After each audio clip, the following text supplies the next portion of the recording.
The bells ring out, and while Hugh was guiding us through that beautiful and very moving service in Westminster Abbey, this was happening outside. The rain was falling, but within the rain we saw the formation of the largest military procession in this country for 70 years. Over 4,000 personnel from 3 military services and the Commonwealth, as well as the marching bands on foot and mounted, will make this a feast for the eyes and the ears. It is already in position. It stretches for a mile down the Mall, through Admiralty Arch, along Whitehall, all the way to Westminster. It is a magnificent sight. The Royal British Legion there on the inside around Parliament Square. And every regiment of the army represented. And at the head of this procession, leading the way, is the Brigade Major, Lieutenant Colonel James Shaw of the Grenadier Guards. His grandfather took part in Queen Elizabeth's coronation in 1953. And behind him we have the mounted band of the Household Cavalry. And behind them the King's Troop, commanded by Major Fran Sykes.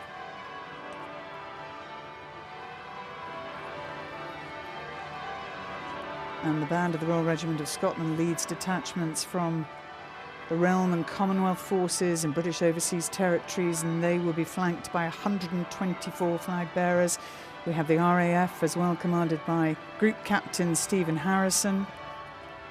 We have the Army Royal Armoured Corps led by their colonels, the Army Corps, which includes the much-loved Gurkhas. We will show you all of this, but interestingly, they will all march off at the same time. And they are waiting for a command from Garrison Sergeant Major Andrew Stokes from the Coldstream Guards. We've mentioned Vern before. He's one of the leading architects of this procession, and indeed both processions. He will give a command that will be passed down right to the front and to every single person marching, and they will move off at the same time, and they will march to the same beat, indeed the same tune. It's the first time that's been attempted. They've been rehearsing for 6 weeks to ensure that all of the bands are synchronised. And towards the back of the procession, and you've caught a glimpse of it already, the Gold State Coach. And you may think this is the sort of thing you'd find in fairy tales. In fact, I rather suspect the fairy tales were inspired by this. It was first seen in public in 1762, when George III rode in it for the state opening of Parliament. It is 260 years old.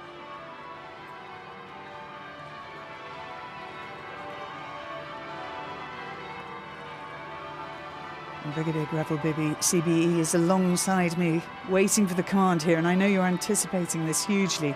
Greville, it's a really exciting and I get impressive sight.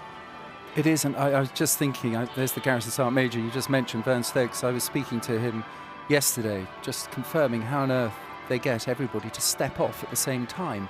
And as you say, Claire, there's a pre-recorded message that is in the ear of every bass drummer of every band on parade.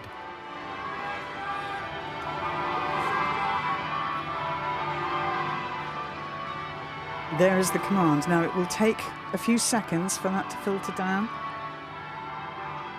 and the procession will all move off together.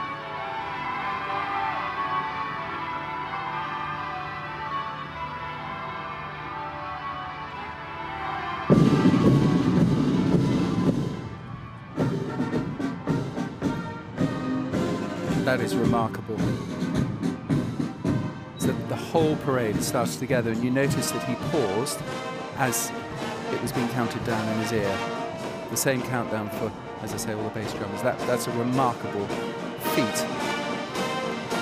And so begins the Coronation Procession, the route back from Westminster Abbey to Buckingham Palace. And this is where the fun begins, because the service, quite rightly, is solemn. It is serious. It was, I think, extremely emotional for those taking part, and I think for most people watching. But this is almost a relief. Everything so far has gone absolutely like clockwork. And that golden coach, although it has poor suspension and may not be the most comfortable ride, it looks immaculate. It is glistening, it is gleaming, and it's made of gilt wood. That's a thin layer of gold leaf over wood. The interior is satin and velvet, and you see on the outside the panels are painted with Roman gods and goddesses. It also ensures that the King and Queen are the driest people on the parade. That is true. Here we see the Commonwealth troops and the flags being carried on the outside as well. And there are 8 groups in total in this coronation procession. The flag's being carried by guardsmen from across the household division. And here we have the first of the carriages following the gold state coach, and you can see the Prince and Princess of Wales and their 3 children. Prince George, who played such a good role there as Page of Honour, and Princess Charlotte, who's just celebrated her 8th birthday, and Prince Louis as well, who was 5 last month. Very exciting for them. And the King and Queen, the King wearing his imperial state crown and carrying the sceptre with its cross and the orb, and wearing King George VI's robe of estates, and the Queen with her newly made robe of estates, and the Queen Mary crown. The gold state coach is drawn by 8 Windsor Greys, and among those riding for the first time, Lucinda Perrott, first female rider in the team of riders. And there we can see Prince Louis. He's got a good view, he's got the outside seat. And Princess Charlotte waving enthusiastically. She's wearing a very beautiful Bruce Oldfield dress, and it's very similar in design, almost matching the one that her mother is wearing.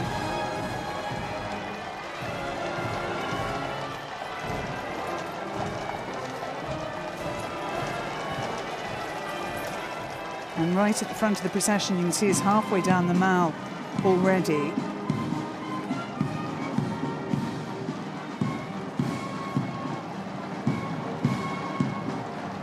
Apollo and Atlas. You see the drum horses at the front there, ridden by Apollo being ridden by Corporal of the Horse Richard Brown, and Atlas ridden by Lance Corporal of the Horse James Ballantyne.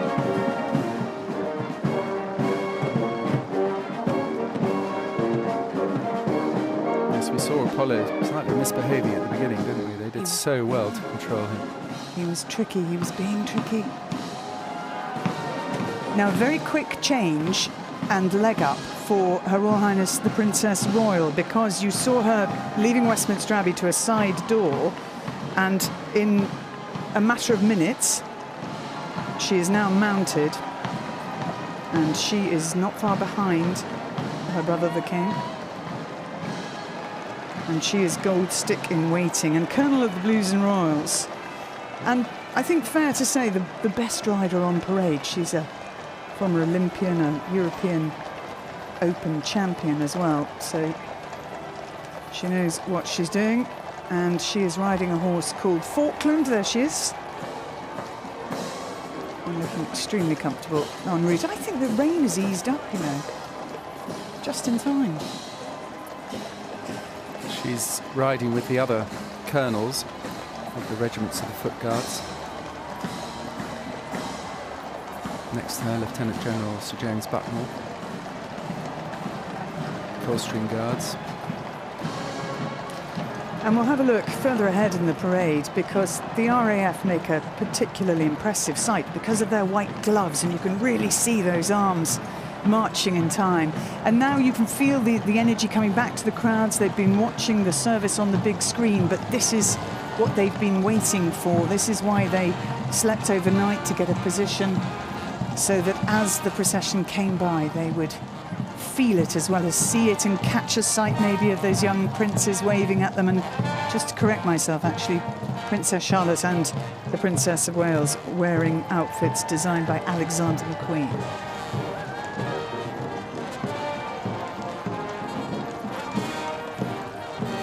The Blues and Royals with their red plumes and blue tunics, and behind the state coach, the lifeguards with their white plumes and red tunics.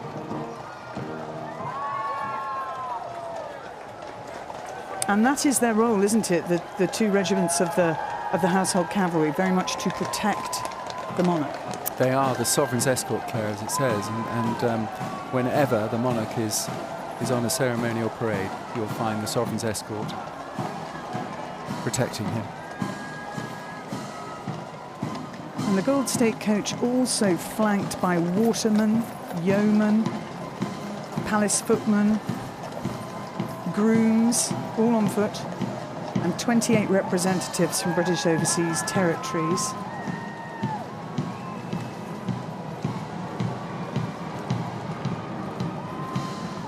And the Prince and Princess of Wales have recently enjoyed a visit to Wales. They stayed in a B&B, and they went into the Brecon Beacons with the mountain rescue team to see the sort of work they do. The Royal Navy here making the turn in front of the statue of Charles I, in front of Trafalgar Square and through Admiralty Arch.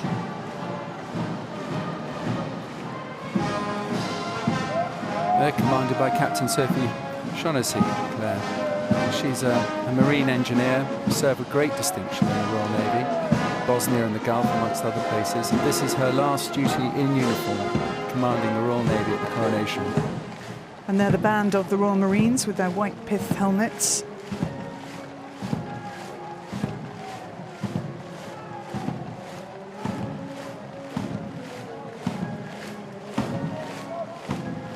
And I think that royal blue on the decorative, the mains obviously of the Windsor Greys, it looks so striking. And there have been various colours used, of silver for the Silver Jubilee, gold for the Golden Jubilee, and the King picking royal blue.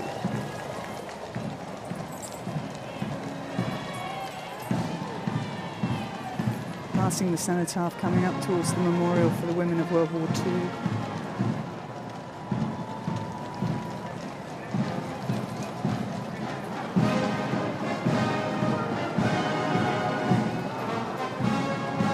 And back on the Mall we can see the full glory of this enormous procession.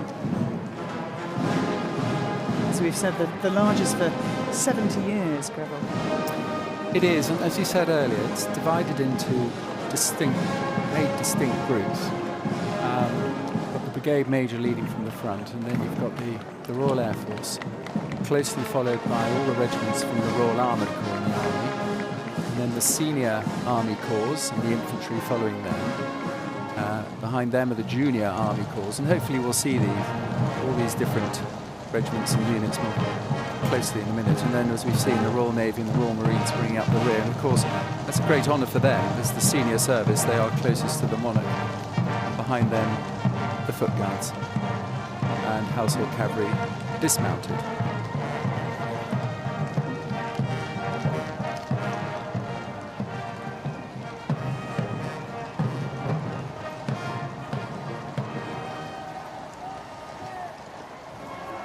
So the Gold State coach making good progress down Whitehall, with of course the national anthem.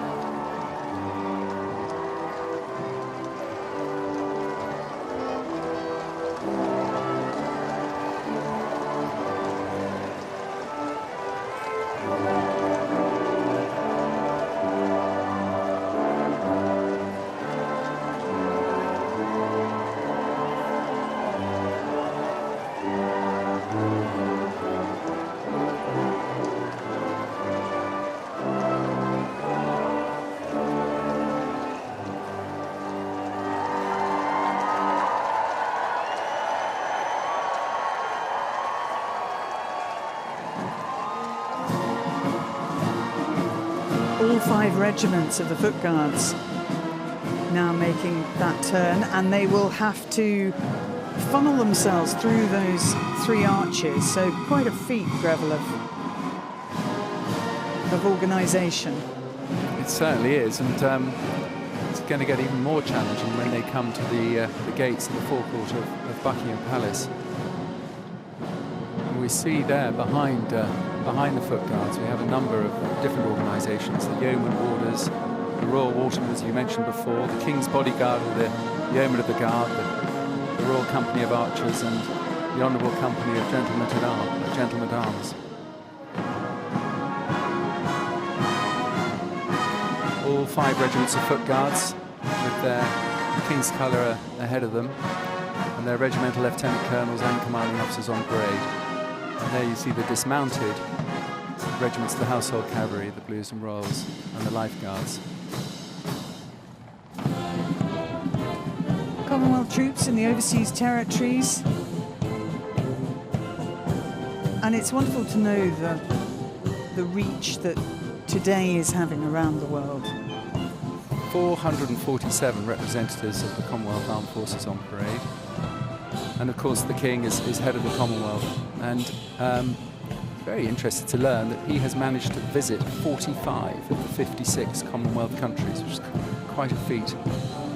I think his first visit was at the age of 5. I think he went to Malta, first of all.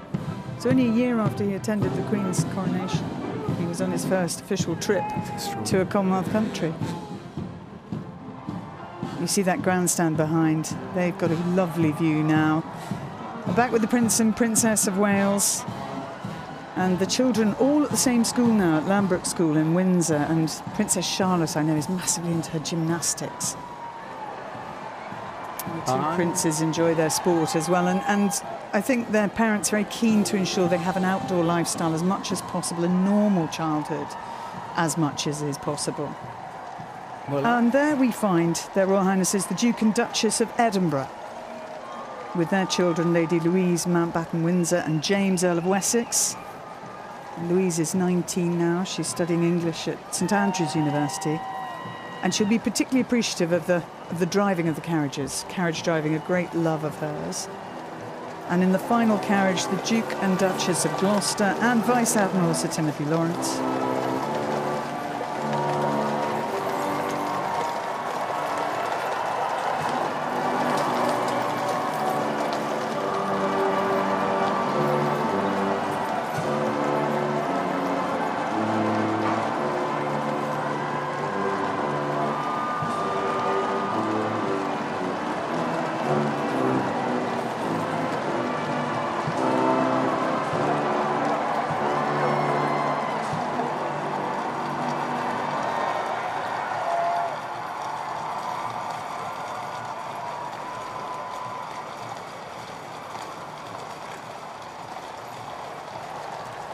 And the King and Queen Camilla have a chance now to really enjoy the crowds who have gathered and acknowledge them as much as possible. And having got through... the Canadian Mounted Police. Now, the Mounties have a wonderful relationship with the Crown. They have, over the years, gifted many horses to the late Queen, and indeed are giving a horse to the King that he will ride for the King's birthday parade, as it will be, trooping the colour in future years.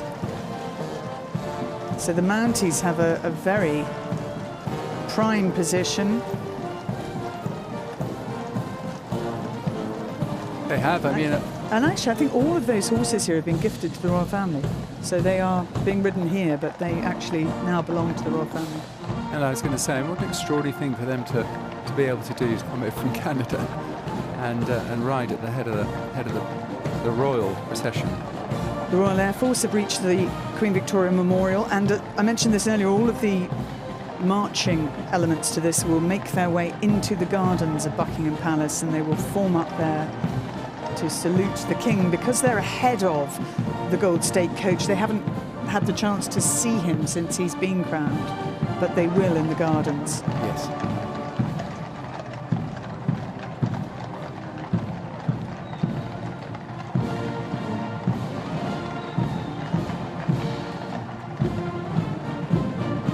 Mass bands of the Household Division. You were making a point earlier, Greville, about the importance of music to both the infantry and indeed cavalry, but that beat, the importance of keeping everybody on a beat. It is, but also the idea that the music is a morale booster. It makes everyone, lifts everybody. So if you're going into battle to have music in front of you is reassuring, and of course when the enemy hear that loud beat coming towards them, it also puts fear into them. So it plays many different parts, quite apart from the ceremonial side. Back with the Prince and Princess of Wales and Princess Charlotte and Prince George and Prince Louis. I think still enjoying their ride. I was going to say earlier, Claire, I was trying to interrupt you. I think they might compete for best show and tell at school, don't you? Oh, I think they will. I have to say that if we were awarding, medals, obviously medals to all the pages in the service, but also I think a medal to Penny Mordaunt, Lord President of the Privy Council. That was a heroic effort. Heroic is the word. I was talking about the ensigns who carry all the colours, the flags out on parade, and they'll be extremely heavy with the rain, but she was holding that ceremonial sword.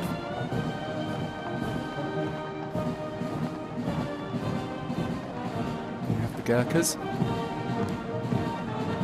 Much loved Gurkhas from Nepal. And you see there the flags of the Commonwealth nations. St Kitts and Nevis, I think that was on the left there.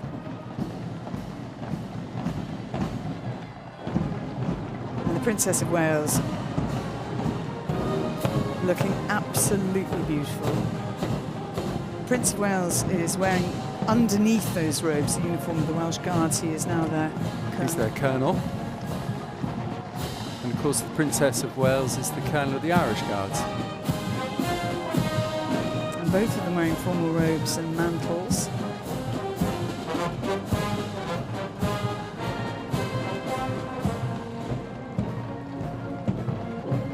Here we have the infantry, the iconic red berries of the paras in the middle. Connected to the king. Connected to the king, indeed. The king was the first heir to the throne to get his parachute wings, jumping out of an aeroplane. I think he did it in total 7 times. He thought, well, if I'm going to be their colonel, I need to be able to jump out of aeroplanes. Age 23, he did that. The Army Air Corps here. And back with the gold state coach. And honestly, I think it is brightening all the time. And certainly that gold looks to be gleaming ever more. We've got representatives of the realms and dependent territories of Great Britain, either side. It's a great honour for them.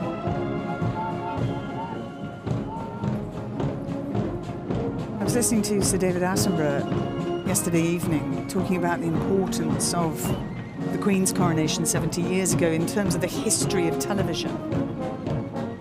And you look at all of the personal filming that's going on and think what this represents in terms of footage taken, individual footage taken.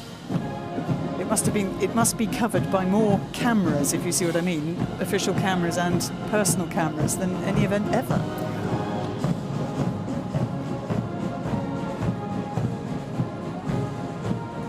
So that grandstand on the left is where we have members of the NHS, care workers as well, veterans, and those representing various charities.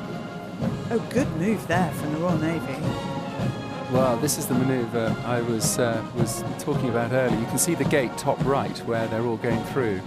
And this is a new military manoeuvre which has been designed specifically for this parade to reduce the frontage of 12 into a frontage of 6. So it's sort of halving itself in width. Is that what you mean? And I have to say, the Navy have just executed that absolutely superbly.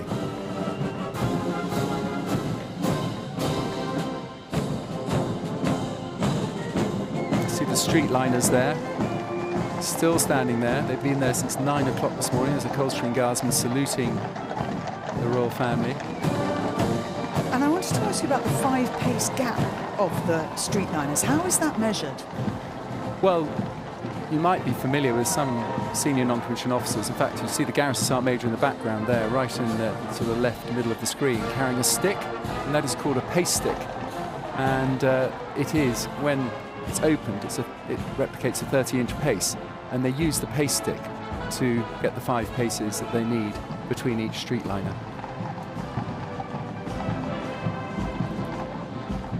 There is a pace-sticking World Championships, Claire. Did you know that? I did not. No. Held at Sandhurst every year.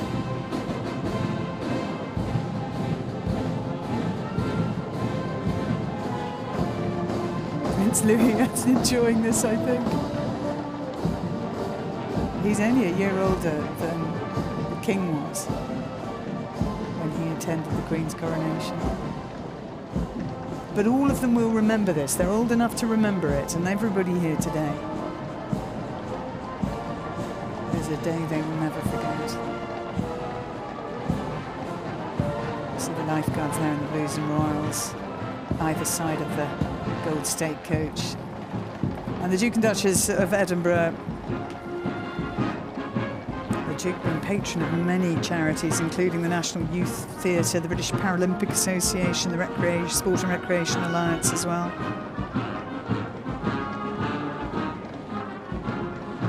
You can see the movement of the Gold State coach, and the reason why they didn't want to have it on the way to Westminster Abbey, I think it would make you feel quite seasick. And it has been, compared to those who have, you know, compared by those who have ridden in it.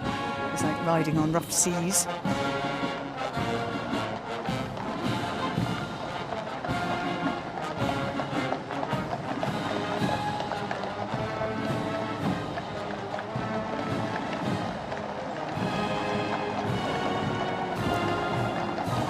Just to say, on iPlayer you can, if you wish, select uninterrupted commentary free coverage, or if you require more detail on Red Button, we have accessible commentary, also a signed version on BBC Two, and of course highlights on, the full coverage on iPlayer available immediately, and highlights tonight.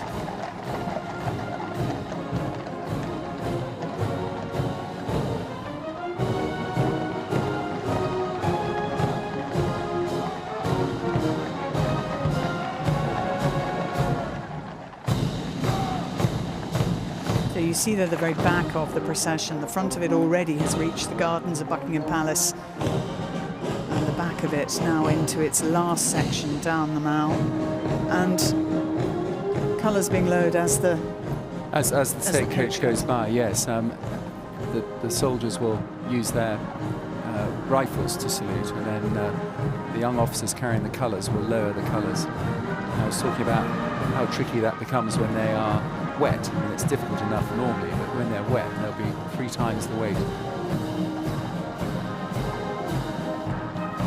King Charles III is the Commander-in-Chief of the UK Armed Forces, and that's a role he inherited on the death of Queen Elizabeth in September last year. And he holds the highest rank in all 3 services, so Field Marshal, Admiral of the Fleet, and Marshal of the Royal Air Force. Yes, and of course Captain General of the Royal Marines.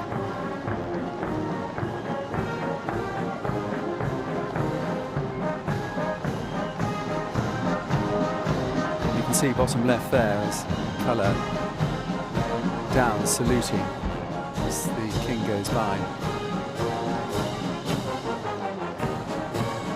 Talking of colours and flags, I think some of the horsemen have been heroic today. I'm sure the viewers have spotted a number of horses who've clearly been spooked by waving flags and cheering crowds. Which obviously is a hazard of ceremonial duty, but it's amazing the way they manage to control their horses in such circumstances. Particularly the musicians, as you said earlier, who don't necessarily have hands on the reins.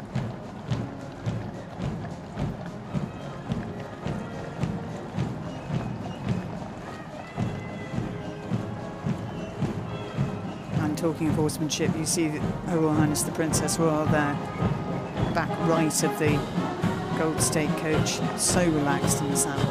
And yes, it's not easy, right? The point is, A, it's not easy riding, but B, riding in uniform, riding in boots that have no give, that are stiff, that makes it a little bit harder. Well, they've also got spurs on as well, Claire, which are really quite sharp. And should they inadvertently allow a spur to wander into the side of a horse, it will take off. Not ideal.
mentioned that the Prince and Princess of Wales have been on a trip to Wales. They very much want to reinforce that link with Wales as a country, with Welsh-produced goods, and I think form an even deeper bond.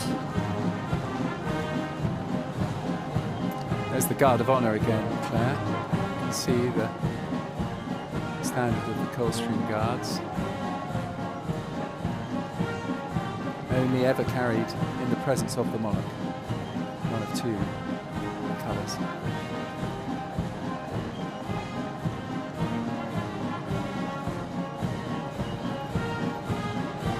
Yes, Louis. he's done so well.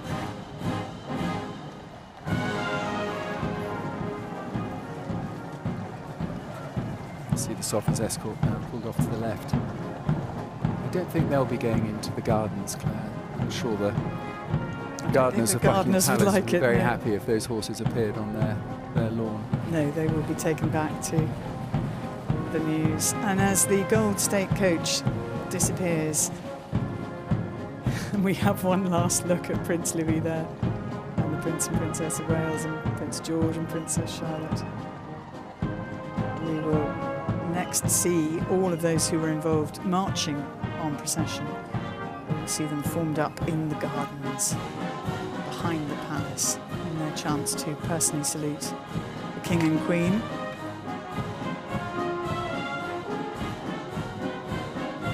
And that was impressive in scale and execution and accuracy and uplifting. So uplifting and so unique to get representatives from across all the armed forces on parade at the same time together to celebrate the new monarch. And full credit to those who have planned it and to the work that's gone in rehearsing some of those rehearsals through the middle of the night. Well, indeed, and you know, we expect our ceremonial troops and others to do a good job. That's what we've come to expect. But actually, so many of the personnel on parade today, it's not what they do every day. They've come off their ships, they've come from their air bases and their regimental barracks all over the country and indeed the world to perform today. And we can see the colours of all those regiments represented, colours and standards there around the Queen Victoria Memorial. A wonderful, glorious sight. Hugely enjoyed, I think, by those present here, but also by those watching. And one last duty for those military personnel to perform. Now, Claire, thank you. Well, to share their thoughts on this extraordinary day, our historian and broadcaster, David Olusoga, and Daily Mail writer, Robert Hardman. I think little Prince Louis is the only one who needs a little bit of CBeebies. The rest of us couldn't get enough of that. What a spectacle. Robert Hardman, what's your initial reaction to everything we've seen? Well, I mean, to have seen that sort of medieval sight of a sort of a king in his shirt kneeling before the altar. Yes. Zadok sort of builds to its crescendo, and then the crowning moment, you know, I mean, just sort of timeless, I mean, properly timeless, and yet this sort of fabulous parade that's come through the streets here, the biggest parade since 1953. So we've got a lot, you know, so much tradition there, but at the same time, so many modernising touches. I mean, there were so many elements of that coronation. I mean, seeing the number of women processing in key roles, you know, Penny Mordaunt, one of the great officers of state, there right at the front, female bishops. You know, it's a very 21st century coronation that hasn't really changed much since the Old Testament. Can I put it like that? You can, and that's put very well. David, let's go then to inside the Abbey. As you were watching that, what thoughts were going through your head? Well, as Robert said, I mean, this is an ancient and medieval tradition to see things that almost nobody has seen. I mean, to have adult memories of the last coronation, you have to be in your 90s. There's around 600,000 people in their 90s in the UK at the moment. That's less than 1% of us. Most of us, more than 99%, have never witnessed that.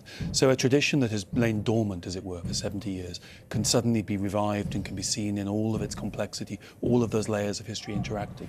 It's quite remarkable. Robert Hardman, looking at the face of the King, there was a moment when both you and I sort of looked at each other, and it was the moment when the Prince of Wales pledged his allegiance and his oath to his father and kissed him on the cheek. And that was the moment that I felt that our king looked most pregnant with emotion.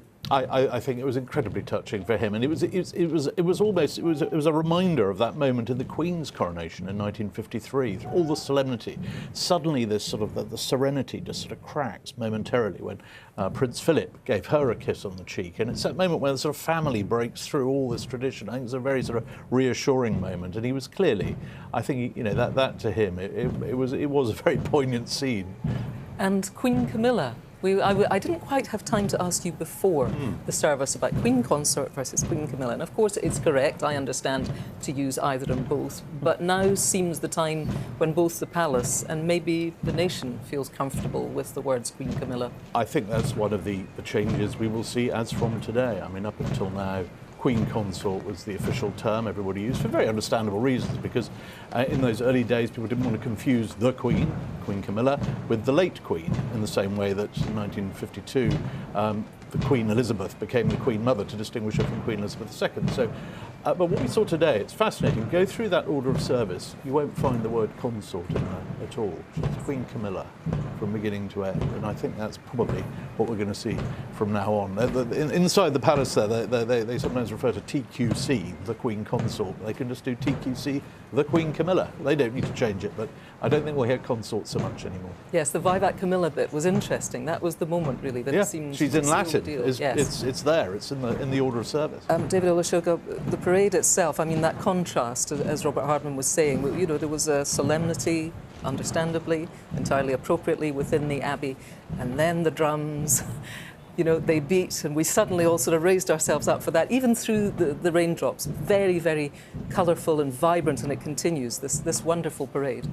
Well, if the ceremony took us back to the 11th century, Westminster Abbey becoming the site of coronations, this is the 18th, 19th century. It's very different to 1953. The scale of Britain's military power is much, much reduced, and in some ways that's a very good thing. But I think the fact that all of this colour, all of this other set of traditions can be marshalled so quickly, so effectively, I think again is fascinating. And what about then this royal salute, Robert Hardman? We're about to see there's something, I mean, again, that none of us have seen. It's one of those days in the back garden of Buckingham Palace. What is it about, and what should we look out for? Well, it's in a way, it's recognising the effort that all the armed forces have put in. I mean, they've been rehearsing this sometimes through the middle of the night. They've obviously been standing in the pouring rain. They're incredibly proud to come here and salute their Commander-in-Chief.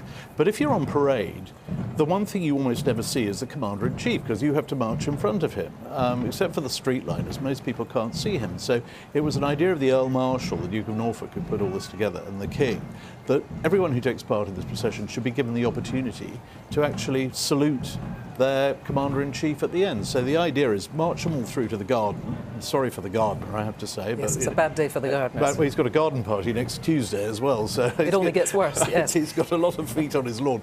But they're going to march through, or most of them are. Clearly, I think, as Claire mentioned, the horses are staying. They've got a different route. I think that would have been too much for the gardener.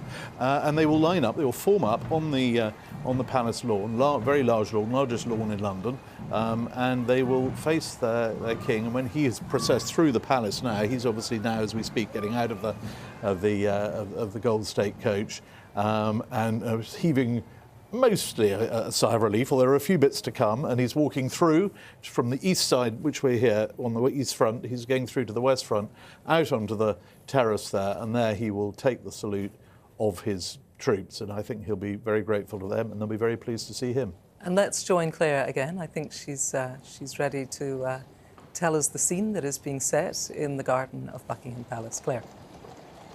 Thank you, Kirsty. King's Troop going through your shot there, and they play such an important role. And we mentioned earlier, we don't think the horses will be making their way onto the lawns, but a rare opportunity to see the gardens of Buckingham Palace. And all those who are on foot for the coronation procession have formed up. They will be shortly saluting the King. 39 acres in total, and these are the largest private gardens in London. They have over 1,000 trees, 325 wild plant species. And actually it's here that the King's renowned love of gardening began. when the Queen gave him and his sister Princess Anne a small vegetable plot in the gardens. And the central feature is the lake behind there. Created in the 19th century, originally fed from the overflow from the Serpentine in Hyde Park, and today a self-regulating ecosystem fed from the Buckingham Palace borehole. But this, Greville, a wonderful sight. It really is, Claire. It's really quite emotional, this, and this is the pipes and drums of all the regiments that have pipes and drums and the Royal Air Force. 18 different sets of pipes and drums all playing together.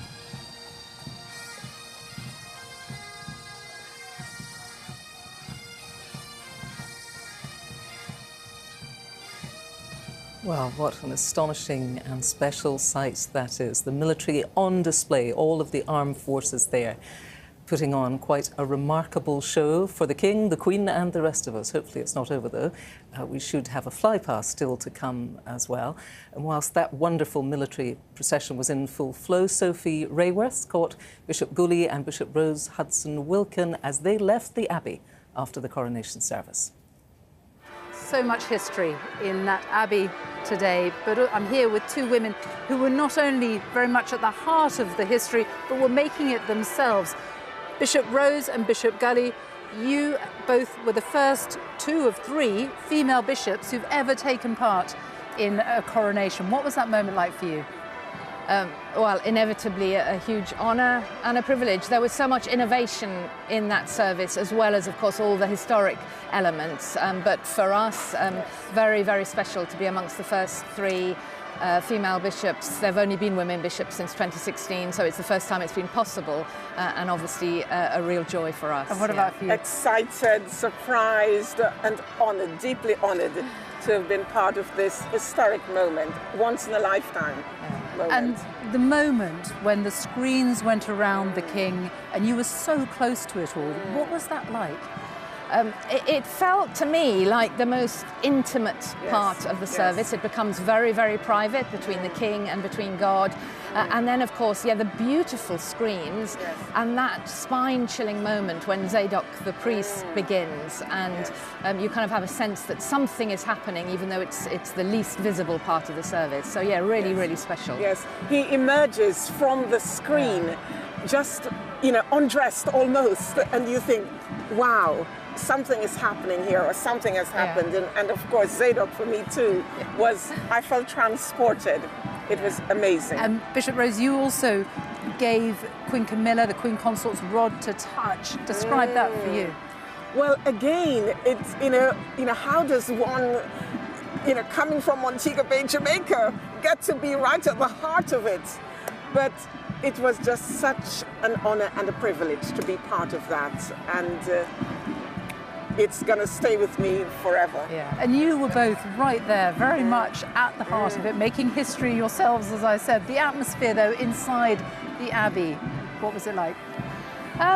It was joyful, I think, really joyful, but also the profound and intimate moments, the deeply sacred moments, the giving of Holy Communion is at the heart of every Christian service. So in a sense, it's what we do all of the time, but something particularly special. The ceremony, but it is in a religious context. Well, Bishop Rose, Bishop Gully, thank you both very much. Thank you. Congratulations on your role today. Thank you very much. Thank you.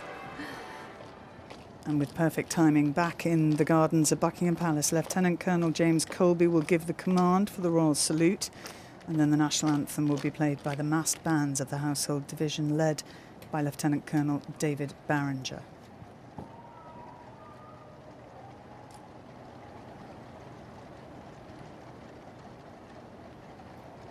All right! No! Up!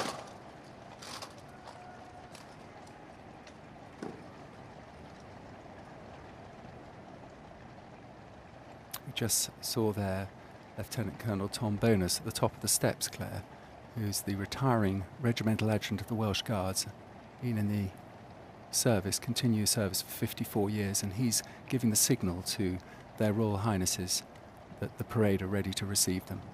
It's his last act in uniform.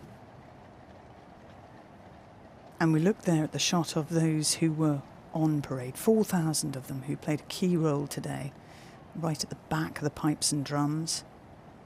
Then the Commonwealth countries, 33 of them here, representing the 56 nations and realms. The RAF, we saw 520 of them on parade today, and every regiment of the army represented, the regular and reserves. The Royal Navy and the Royal Marines, who are easily spotted with their white pith helmets, and the 5 regiments that are the troops of the royal household in the front there. And ahead of them, that whole row, is the colours, all the colours and the standards of those on parade. Just on the left there at the bottom of our screen are the service chiefs, Claire. So the heads of all the services.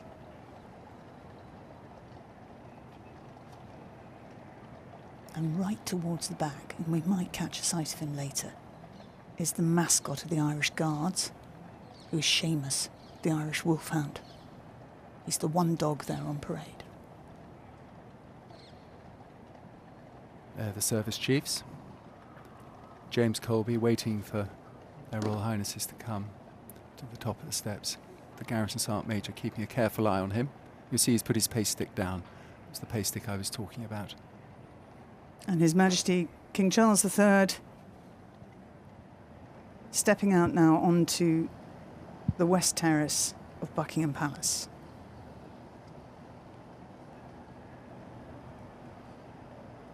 Queen Camilla following him. And you see Prince George there at the back of the train, still playing a role as Page of Honour.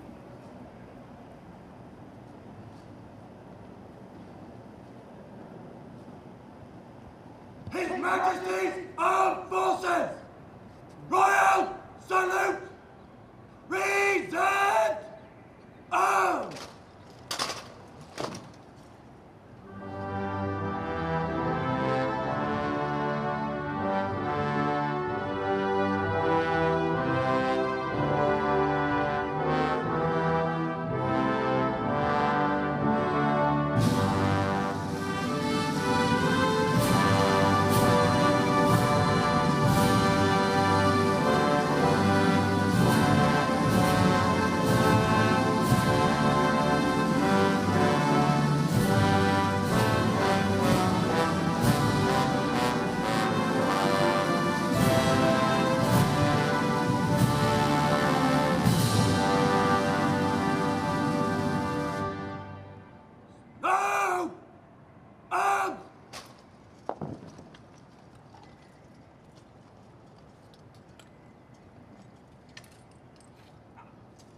Garrison Sergeant Major Andrew Stokes giving the order now for them to remove headdress and call out for 3 cheers.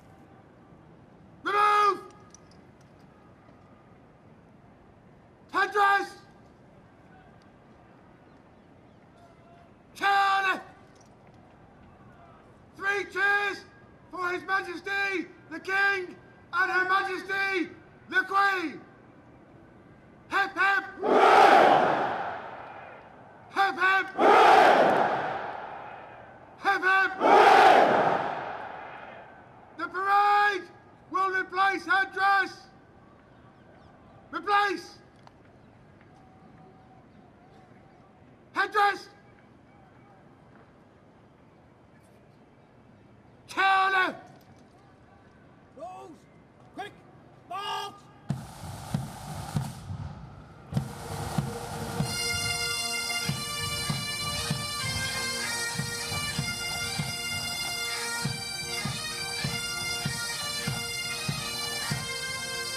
And the mass pipes and drums are now playing a tune called King Charles III.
I think Andrew Stokes, known as Vern, can reflect on a job really well executed there. I've never heard 3 cheers resound so loudly in an open space.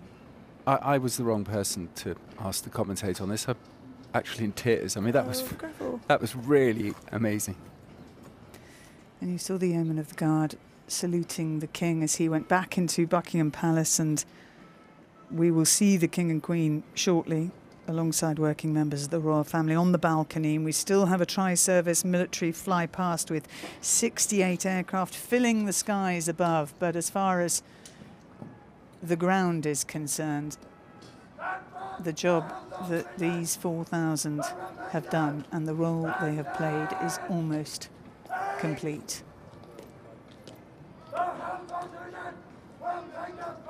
They've now got to pick up their weapons. There you go. And not let their bearskins fall off. They can't look down.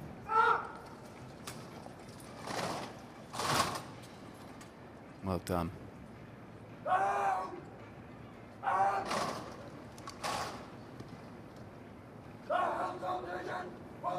So, Greville, overall, what would your reflections be on what you have seen of the coronation procession?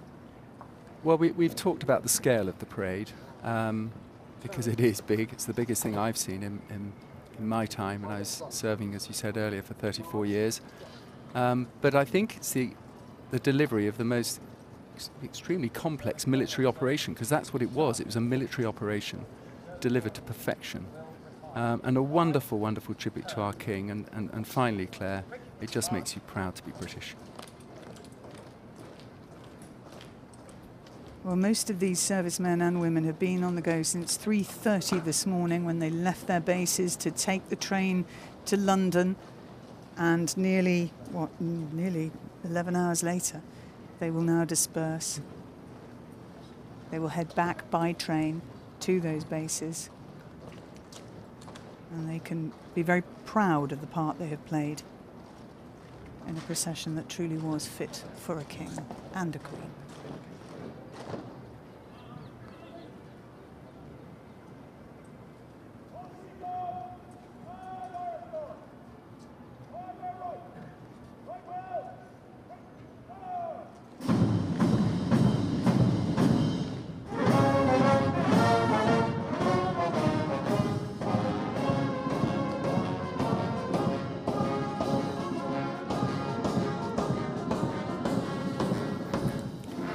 Well, Robert and David are still with me. We could hear those 3 cheers from inside our studio, which is on the other side of the palace wall. It was quite a roar. And I noticed, Robert Hardman, that there was a sigh from the King, a sigh of pleasure, a sigh of admiration, maybe a mixture of both. I think you're absolutely right, Kirsty. I saw it was a very fond reflection. I think, a very proud Commander-in-Chief. Just thinking, we've got here. This is he's been following all these rehearsals for weeks now, and all the preparations for what is a first. I mean, this has not happened at a coronation before. The garden hasn't been used as a parade ground like that before. Maybe this is the shape of things to come. Who knows? It's a new reign, but he loved it. I mean, he absolutely loved that. Important to remember too that King Charles trained as a military jet pilot. He studied at the Royal Naval College at Dartmouth. He's trained to fly military helicopters, David Olusoga. So this is, for him it is not just a ceremonial role. He has worked with these people, he respects these people, he understands these people. I think it shows the deep connections between the monarchy and the armed forces. Just at the ceremony, I think, reminded us of the deep historic connections between the royal family and the church. Now, I'm sure there is relief. Now the ceremony is over, now that the day has been done, there's lots of questions and lots of analysis about what does this tell us about Britain, what does it tell us about the place of the monarchy in Britain, about the differences between modern Britain and many of these institutions, religious and military. And also he had all his regiments of the army were there. Every part of the armed forces was there in front of him. He probably won't see anything quite like that for many years, if indeed again. I think as a monarch, as a commander-in-chief, that's such a strong thing. And he has, as we were hearing earlier, I mean, he's played such a part. I mean, he was at university, he first learnt to fly in a chipmunk he wanted to have a Welsh instructor as a about to be Prince of Wales. They couldn't find one who was available. They got a Kiwi in called Philip Pinney, taught him to fly in a chipmunk. He got his wings, then he went into the Navy. As we heard earlier, he's done his parachute jump with the Paras. And he's, when you've grown up, and there's always really been someone in uniform around you every day of your life. Yes. Even at the lunch table, there's normally a query or somebody hanging around. They are a forces family. The Windsors are the ultimate forces family. So that is a very big deal. So, David, you were talking there about a bit of analysis, and this is probably the moment for it. Let's do a little bit of instant analysis then. What you've seen today, what we've learned, and we've all been reading up about it, and we kind of thought we knew what we were going to see. But actually, given what you've seen today, firsthand, out in front of us, we've had the most spectacular view. Does it feel like the page has been turned? Does it feel fresh to you? Does it feel like a different moment? I think there's an argument that it almost accentuates and makes us more aware of how ancient, how in some ways unlike the country these traditions are. We are a very unceremonious people. I think if you compare us to countries like Spain with a calendar of Catholic events during the year, or somewhere like Japan, we have very few ceremonies, and yet we have this ancient ceremony gone on for at least 1,000 years in the same building. That gulf between us as a rather unceremonious and rather unreligious people and this highly religious ancient ceremony, I think that does show there's, if not a tension, a contradiction there. That's a really interesting point. And Robert Hardman, we can hear. I'm not sure where the cheers are coming from. I don't know if they're coming from the military in the back garden. I don't know if they're coming from the crowds on the Mall, because we understand this is I think it's the crowds on the Mall. Let's take a look.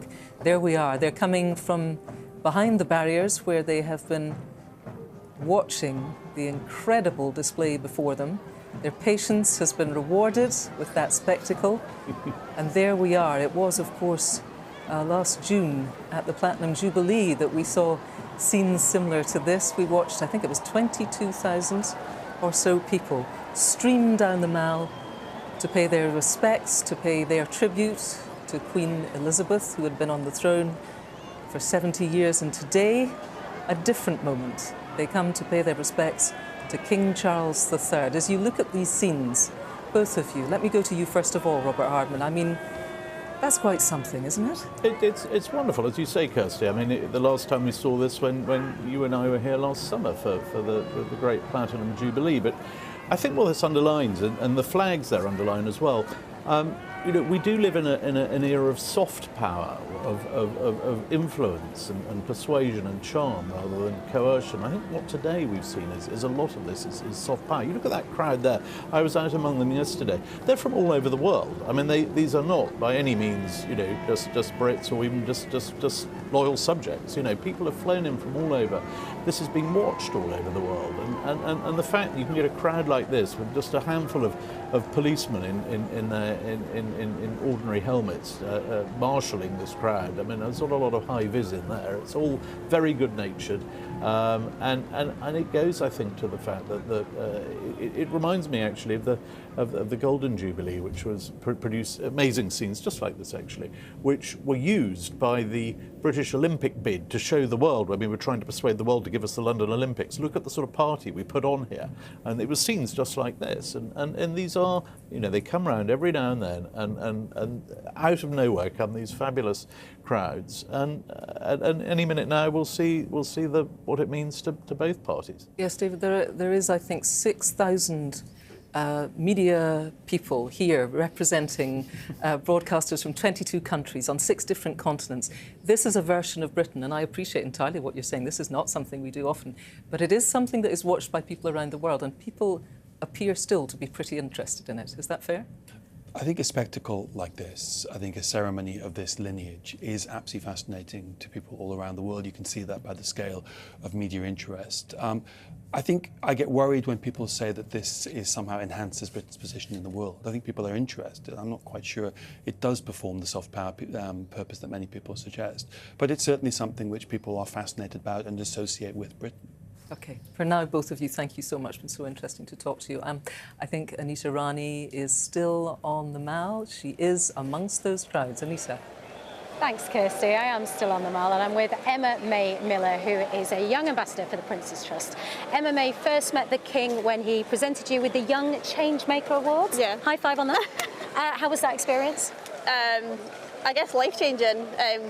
being presented with such a big award, with the King giving it to me, it was completely surreal, and all I did was cry the entire time, because it was just like shock that how did I manage to get this? Why am I being recognised? Yeah, it was just, I have no words for it. It's just completely crazy. And then you met him again? And I met him again. And he remembered you? And he remembered me. I'm not surprised. But your involvement with the Prince's Trust started because you were supported by it, weren't you? Tell me about that experience. So in January of 2020, I started receiving support from my Youth Development Lead Ewan. It was identified that I was in a really bad place, so I did one of their programmes called Explore, which is all about finding confidence, learning to be yourself, building self-resilience. So I really you were a young carer, weren't you? And so, you suffered with quite severe anxiety. Yeah, so growing up being a young carer and also struggling with social anxiety disorder, I was at a point where I wasn't leaving my room.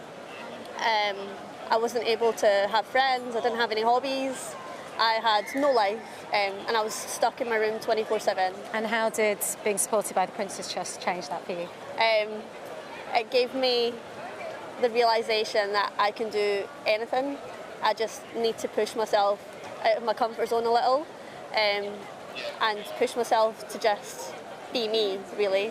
Just let my personality show. And how are you now? I do lots of different events. I'm a young ambassador for Prince's Trust, so I get to attend so many events and meet lots of different people, and getting to enjoy my life. And from someone who couldn't leave their room to now being on national telly. On national telly. Being so confident and so brilliant. Emma May, it's been a pleasure talking to you. Thank you. Thank you. Well, I'm delighted now to be joined by Anton de Burgh, and a very well-known face from Dragon's Den, Deborah Meaden, is also here. So nice of you to take the time to join us. What do you make of all that? Deborah, what a spectacle. What a spectacle. And you know what? I was a bit worried this morning because it was raining, but it hasn't made any difference. It's kind of made it even more British. We're very good at weather, aren't we? I think that's true. And of course, the last coronation, I'm choosing to look upon this positively, because the last coronation 70 years ago, it was unseasonably cold and wet. And we had this very historic and wonderful rain. So, Anton, I'm taking this as a good omen. I think you're right to do so. It turned out rather well in 1953, and I think it's been a wonderful spectacle, a wonderful day. The moment I was watching it on TV, I was in the car on the way up, and I was watching on the phone, and the moment where he said, "God save the King," out loud. I had a moment. Did you? I was just on my own, and I literally welled up. But it was out of the blue like this. Whoa! And it's incredible, and it's interesting to still feel this way about it. I find that sort of fascinating. That we were talking about it being an ancient tradition, etc., and all this, but still it resonates so strongly, certainly with me.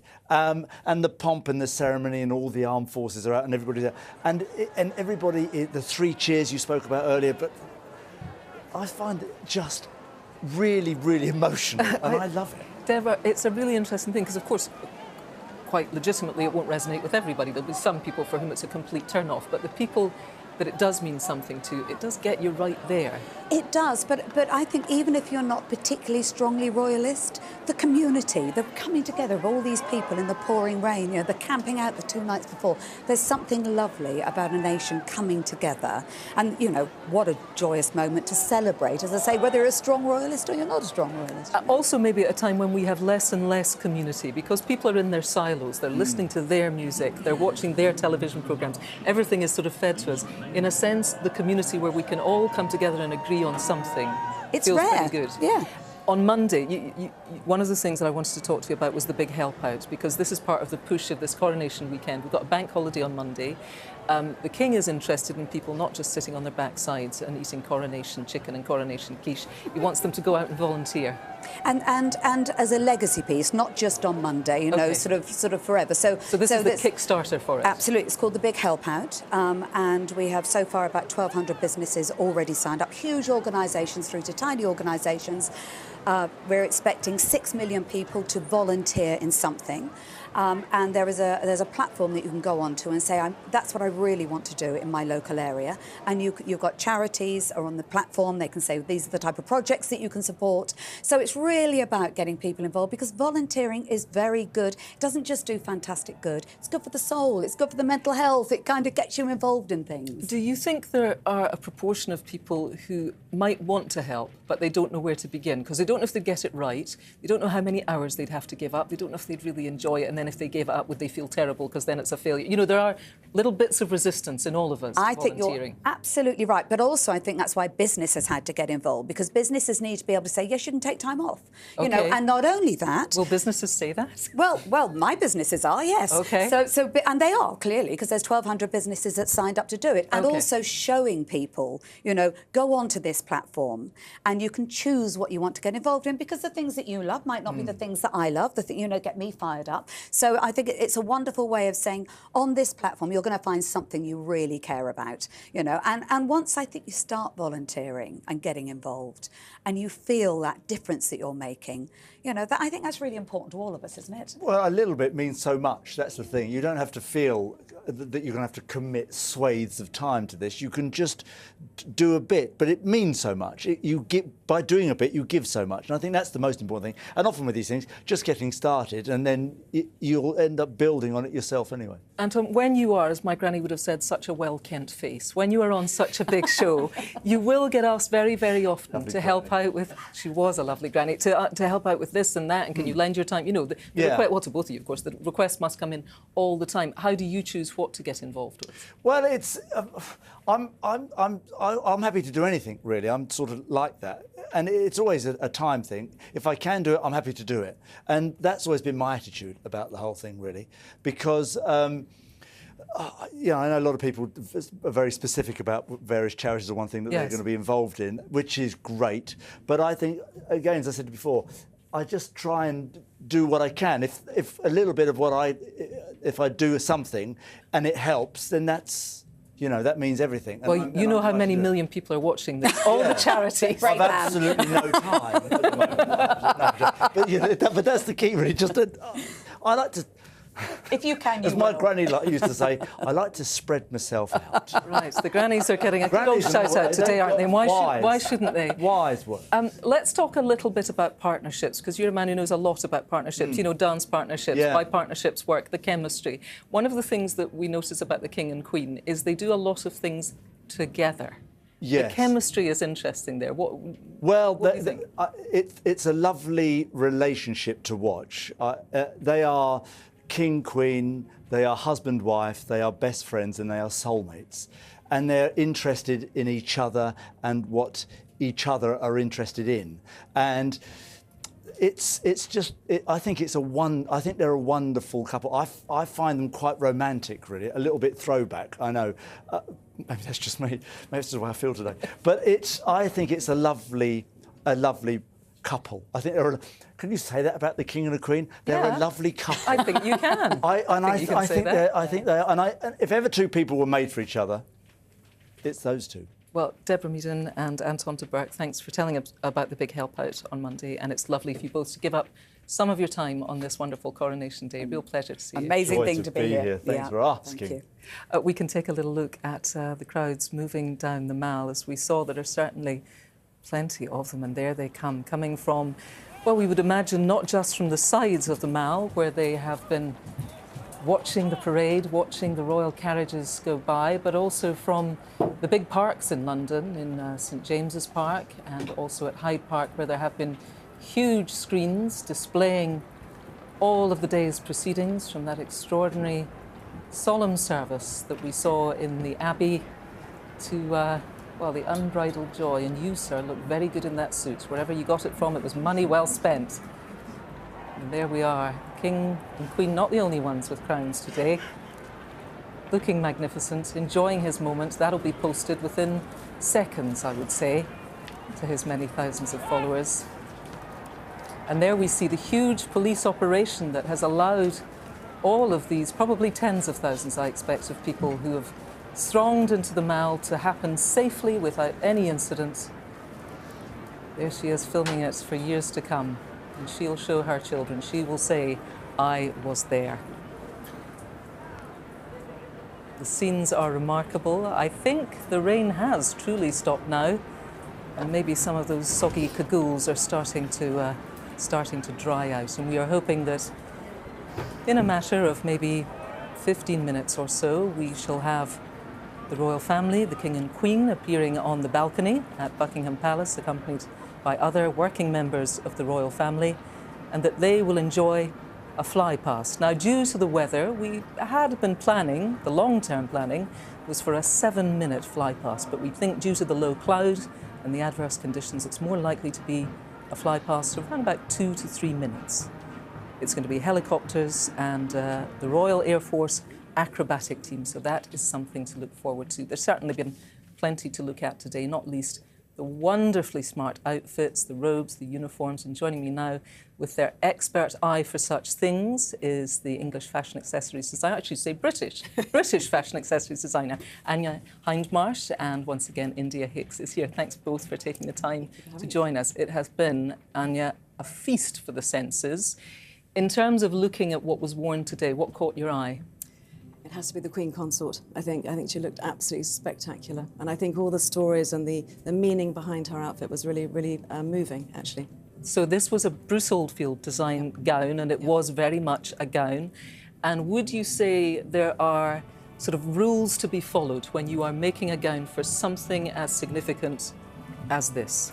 Well, it is an historical gown. It's immediately going to, be a moment in history, and so absolutely needs to be safe. It needs to be sort of comfortable. It needs to be respectful. I think it needs to be a nod to all the traditions. It has the lovely embroidery on it, which represents the 4 nations. So it's a very special thing, and no one better really than Bruce, who is a trusted person to make the gown. Explain that to me then. What does it take from somebody who is a couturier to make something that can work throughout the day, because you've got to be able to get up and down steps and in and out of carriages and sit comfortably and not look like you're trussed up like a Christmas turkey? What does it take in skill to make a gown like that? Well, I think comfort matters, and not creasing, all those really obvious basic things that matter, especially in this sort of weather. But I think also someone you've worked with before, so that you feel yourself as well. I think that's very important on the day. He has an amazing history as well, actually, Bruce Oldfield. He's dressed many royals, and actually also is a real inspiration, actually, with having been brought up in a Bernardo's home and actually really being an inspiration to people who've come from sort of humble beginnings. So it's a really lovely story as well. Yes, because he has had a long and very storied career, but this surely must be the point at which he says, I've reached the top. Today is a day to breathe out for Bruce Oldfield. I think he deserves it, actually. He's a thoroughly nice man. India, what did you make of the beautiful stuff that we saw today, particularly in the Abbey? I thought it was very reassuring, because I think there's been much discussion about we're going to lose some of our pomp and circumstance and pageantry, and the fact that the dukes and a number of the peers have been invited not to wear their ermine robes. But I don't think we missed that at all. I think we saw everything to perfection. Penny Mordaunt standing there, not only with that historic sword clutched to her chest, but also her headpiece, which was made by Jane Taylor Millinery, and I actually wore a hat by her for the Queen's funeral. So again, it's lovely to see these British brands coming out. I'm wearing something called Susanna of London, and the Duchess of Edinburgh also was wearing something made by this brand to the ground. I loved seeing the long again. At the Queen's coronation, everybody was in long. That was the trend. Obviously, the King's coronation before that, everyone was in long. So it was lovely to see the Princess of Wales and the Duchess of Edinburgh in long. The formality of these events, do you think, we had lockdown. Everybody was in elasticated waistbands and trainers. What we saw today is another way of being, is that formality. People, more generally, are not required to get this dressed up. But do you think events like today help to promote that idea that actually it's terribly nice sometimes to really make the effort? Yes, I think it is. I think definitely. And I think Jamie Oliver said to you earlier about minding your P's and Q's when you're around His Majesty. And I think that there needs to still be a sense of that, a few P's and Q's. I think our Princess of Wales gets it absolutely right, where she is so beautifully dressed in often a high street brand that we can all understand and feel inspired by, and it's attainable. That's a brilliant balance that we're seeing now, and yet she looks absolute perfection every time. Yes, let's talk for a moment, why don't we, Anya, about the Princess of Wales, because we saw her today wearing this Dame Grand Cross robes as the other immediate members of the female members of the royal family, where underneath it she was wearing an Alexander McQueen gown. I'm wondering if on the balcony we might get a right good look at that, because I'd like a right good look at it. And very interestingly, quite a contemporary trend of her daughter Charlotte, aged 8, wearing precisely the same thing as Mum, but just a child's version of it. Very much the mini-me, which is actually rather charming. And I think, again, the beautiful workmanship, the craftsmanship, and actually craft is really important. I think that's at the heart of British fashion. We mustn't forget the craftsmen. They are the heroes, I think, of fashion in so many respects. And the embroiderers, the amazing gold bullion thread. I mean, it's really special work that just takes many hands and many, many days. Hats, of course, are a complete nightmare for most of us. You know, if we have to go to something when we have to wear a hat, it's not often a great moment. And we saw today a different interpretation, not a tiara, not a hat, but the Princess of Wales was wearing, it did look elaborate, but in an entirely appropriate way. What did you make of it? So it's a rather lovely headpiece by Jess Collett, actually, who, in fact, was actually, her business was funded initially by a fund from the Prince's Trust. Oh, wonderful. It's a really nice sort of full circle moment. And I think a nod to a fresh new start of the monarchy, and very much, I think, out of respect for our new king, who is, I think, requested no tiaras and loves, obviously, has a passion for nature and sustainability in the environment. So I think it's very much out of respect to him. Yes, India, just briefly, what did you make of those headpieces? I thought they were quite stunning on both the little princess. I thought it was so appropriate, and Anya said it beautifully. There was that moment as the King and Queen got into that incredible state carriage where you thought, are they going to lose the crown? Are we going to have a crown rolling off? But they did it brilliantly, and there must have been quite a lot of practice on that. Talking about creasing, you know, my own experience of coming down the Mall was Princess Diana's wedding train, which when you were a bridesmaid, of long. course, yeah. And of course, you can practice so much, and they had practiced with the 25 feet, and we'd done that in the Abbey. But once she got into that coach, nobody anticipated how much material there was going to be. She had her quite large father, and so when she got out the other end, it was a nightmare. As Anya has pointed out, you've got to anticipate the creases. You're both very strict, and I like it.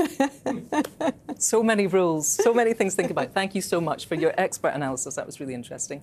Let's find out how spirits are on the Mall. Anita Rani is still there. Anita. I am still here, Kirsty. I think you said that the rain had stopped about 5 minutes ago. I can confirm that it's still very much raining here down on the Mall. The crowds are trickling down now. Can you imagine how packed it is at the front? I'm joined by Jan Hugo. Jan is a royal memorabilia collector and possibly one of the biggest royal fans on the planet, because Jan, you have travelled all the way from Australia. We did. To be here. We did. How's your day been? Has it been worth the travel? It was a 30-hour trip, so I had to sort of weigh it up, but yeah, I think the King's won. Yes. I mean, what was it like being here? Oh, amazing. Like, the atmosphere is just out of this world. I don't even know how to describe it. It's the best thing I've ever done in my life. And you will have it forever now. I know. It's a once-in-a-lifetime experience. Tell me about your memorabilia collection. How many pieces have you got? Oh, more than 10,000 now. I gave up counting. I don't know. Where do you keep it all? All through the house. We live in a museum. How do your kids feel about that? Oh, they just think I should be locked up somewhere. It's not normal. So tell me about some of your main pieces. What are your favourites that you've got? Oh, there's some beautiful Queen Elizabeth pieces, things I'll treasure now that she's no longer here. Lots of music boxes from Diana, lovely pieces from her. Really old pieces, Queen Victoria, things way back to George III. So I can't pick a favourite, there's too many. And how much shopping have you done since you got here? Okay, I bought an empty suitcase with me. Of course you did. So that is full. I've sent 3 boxes home. 3 boxes? 3 boxes shipped back home already? Yep. And the Palace sent a big box as well. How much money have you spent? Too much. David's having kittens, but... Your husband's off camera, so we're not mentioning it. He's hiding in the corner somewhere. Well, look, because you've travelled all this way, I've got something just for you that not many people will have. Nobody else can buy this in the shops. Jan, just for you, another bit of memorabilia for you to take back. Thank you so much. It'll go in the cupboard with all the rest. It's been an absolute pleasure speaking to you. Thank you, It's Jan. been a wonderful day. Thanks for having us. Just for you. Thank you. My script. Yes, I'm going to keep that. Thank you so much. Thanks, Anita. Well, as we await the appearance of the newly crowned King and Queen on the balcony of Buckingham Palace, I'm joined now by Air Commodore John Lyle, and Robert Hardman is back with us. Now, this fly past, It's not an ideal day for it, John, is it? Tell us the complications of trying to stage something that is as important in terms of people's safety as it is for the spectacle on a day like today. Well, as you mentioned, the original aspiration was to have 68 aircraft for a mixture of World War II aircraft, rotary wing helicopters, fast jets, all flying in different formations. And that's incredibly complex. So it takes an awful lot of planning. And it also means you need to make sure that you get all those aircraft together in a safe place, which is over the North Sea. And therefore, the plan had been for all the aircraft to join up into a long train of the different formations as we flowed in from over the North Sea. And to do that, you need the weather. And unfortunately, today, that's what's conspired against us. So we've had to take a very difficult decision to remove some of the aircraft from the fly past. We're still pleased that we've got the helicopters and the Red Arrows, but unfortunately, we haven't managed to deliver as much as we would like because of the need to stay safe. Well, that's most important for everybody, of course, and I think everybody appreciates that. I think it is remarkable, given how unpredictable the weather is and how low the cloud is, that we are going to see a fly past at all. Robert Hardman, you looking forward to it? We do love a fly past. We love a fly past. These things happen. I mean, if you think back to the Queen's Diamond Jubilee, I mean, I think it had to cancel the fly past then over the river because of the weather, but I think, Right, well, all I can hear right now is the most massive cheer behind me. So there is the reason. We have King Charles III and Queen Camilla in the imperial state crown and Queen Mary's crown, waving to the thousands of people who are thronging the Mall, who have braved the rain and are here to witness an historic moment. And we see there the pages who, I have to say, did behave very well, getting a moment that will stay with them for the rest of their lives. And also, Queen Camilla is joined by the two ladies in attendance who helped her with her train and doubtless steadied the nerves too this morning as she was getting ready. A wave to the crowd and the crowd waves back. Robert Hardman, I believe, as a very young prince, was it age just 2 that Charles made his first balcony appearance? Yep, it was 1951, and he was 2, and he came out. They normally wait till you're sort of 2 or 3. The Queen came out as a babe in arms, but there we are.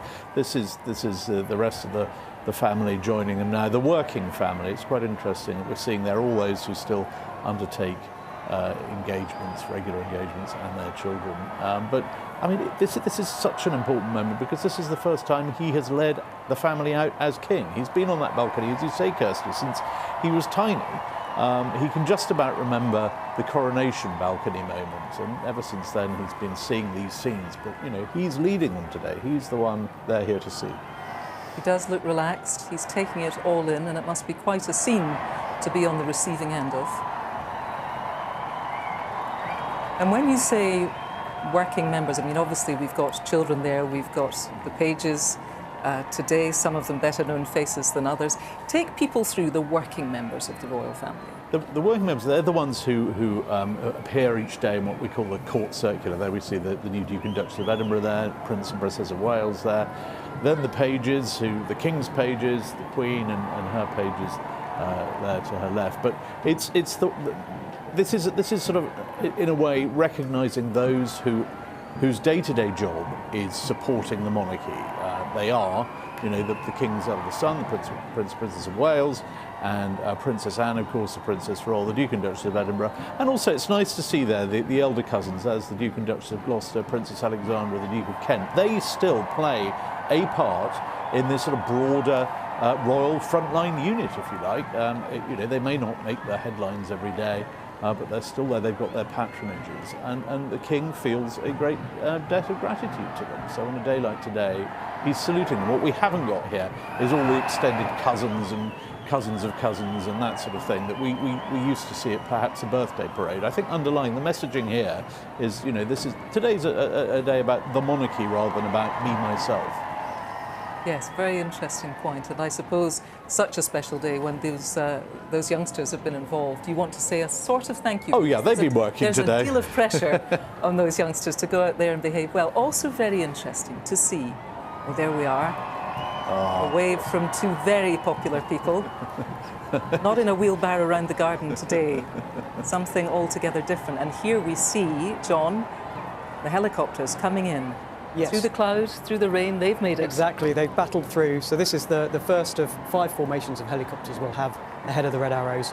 And what you're seeing is a formation, the first ones were a formation of 3 Juno helicopters, so training helicopters from No. 1 Flying Training School.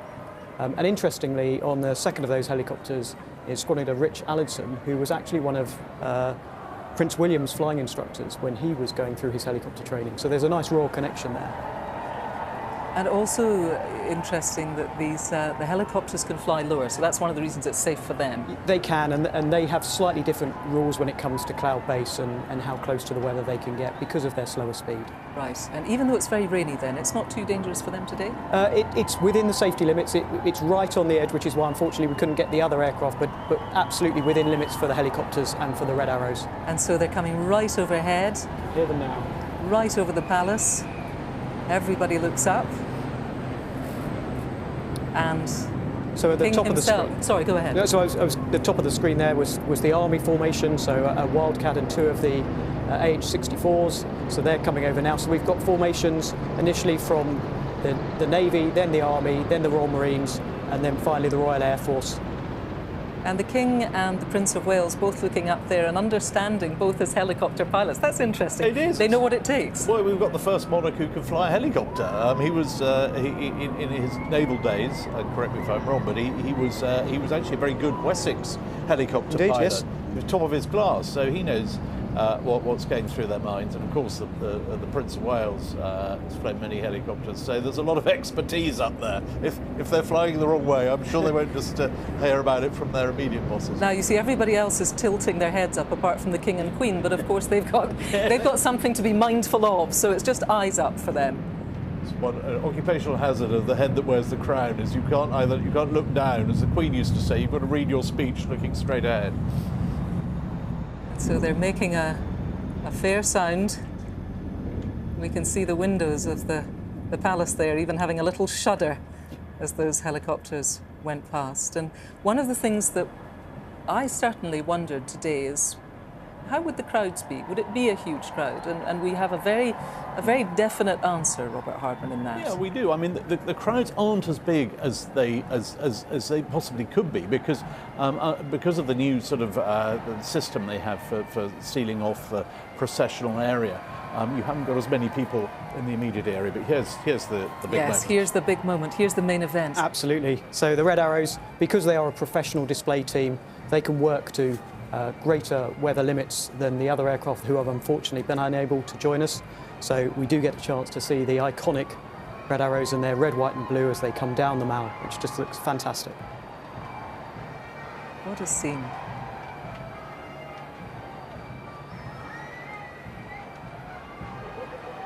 They're currently in their 59th season. They've got another 60 displays to do this year. And where are those displays? Are they all over the world, or do they tend to be in the British Isles? So the majority in the British Isles, but they do go all over the world. And this is the moment.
Well, that was a wonderful moment, an iconic moment, and it would have been a great shame if the weather had put stop to what really is a sort of seal on the day, I think, John, don't you? That sort of visual spectacle of something that we've come to know and be in awe of, and also be very fond of, that spectacle of the Red Arrows.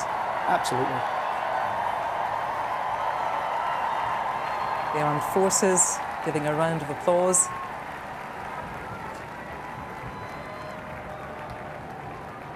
And in we go. A day that really Robert Hardman couldn't have gone more to plan, apart from the weather, but it is Britain.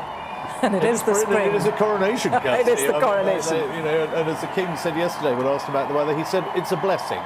And look at him; he's absolutely delighted by that. You know, that, as I said, you know, this is his first time. It's so important. These firsts as a monarch. You know, your first Christmas broadcast, your first cenotaph, and now, you know, this his first appearance on the balcony. He'll never come back on the balcony wearing all that again. The next time we see him will be probably next month at the birthday parade. You know, the more traditional balcony moment. But I think, you know, he can look back on today as a day that this is very much the punctuation marks of our national life is set by these moments. And King Charles, and standing with him, Queen Camilla, a day that many people believed we would never see. Yes, absolutely. I think a great moment for her, and now absolutely the Queen. I mean, that's as she's going to be known from now on. And I think, you know, at the start of the reign, there were one or two people who thought perhaps, you know, maybe this is going to be a bit of a sort of caretaker reign, really, you know, because he is, as been said earlier today, he's the oldest monarch to be crowned that we've ever had. He'll be 75 later this year. But I think what he's done today, he's stamped his mark on this. And, you know, it won't be one of the longest reigns, it just can't be, but yes, it's going to definitely have a personality. And we've seen that already with a number of the sort of small things he's done. I mean, things are changing inside that palace. It's very nice to see the balcony back in action, because actually that's been a building site the other side of those windows for the last year. They've had to put floorboards down today just to get everybody out there. But, you know, things are changing. They're changing, you know, incrementally. It's not a sort of big overnight thing, but he definitely has his own ideas for this institution that we celebrate today. And Air Commodore Lyle, as you watched the military earlier do the royal salute in Buckingham, did you get a chance to see that? I did, yes. Today. I thought that was maybe one of the absolute highlights of the day, to hear that 3 cheers. Absolutely, and it absolutely fills you up as someone who's serving in the military, the opportunity to see your monarch to be involved in something of such national importance. And it's the sort of day that people will never forget. We're getting an encore. It must be Coronation Day.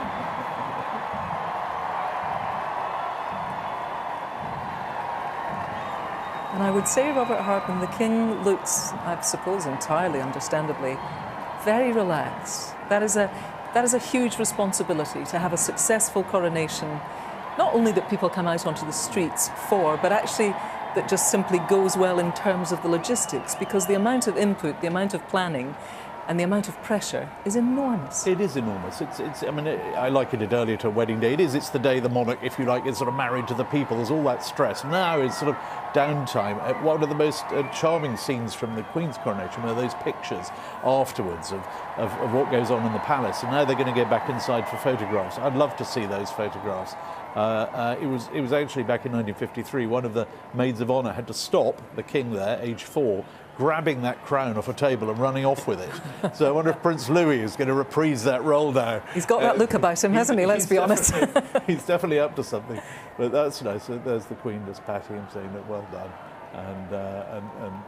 And as you say, watch those robes there. They were about to walk through a building site. And that sight in those ermine robes with the crowns on, we're not going to see that again. No, that's Coronation Day. That's the only day that happens, and it's why this is so unique. I mean, as David was saying earlier, you know, you really have to be in your 80s or 90s to have seen this sort of thing with your own eyes before. And let's talk a little bit then about continuity, because surely that might be one of the reasons that people have trudged out on not the best day to stand in the rain and to be part of it all and to put on their Union Jack bowler hats and have a few beers. You know, it is about tradition, a lot of it. It's about tradition, it's continuity. I thought one of the most striking things was a new addition to this very, very ancient service right at the start. it began, not with a prelate, not with the Archbishop of Canterbury. It began with a 14-year-old boy effectively saying to the king, that chorister Andrew Strachan, effectively saying, "Why are you here? What are you doing here?" And he said, "I'm here to serve."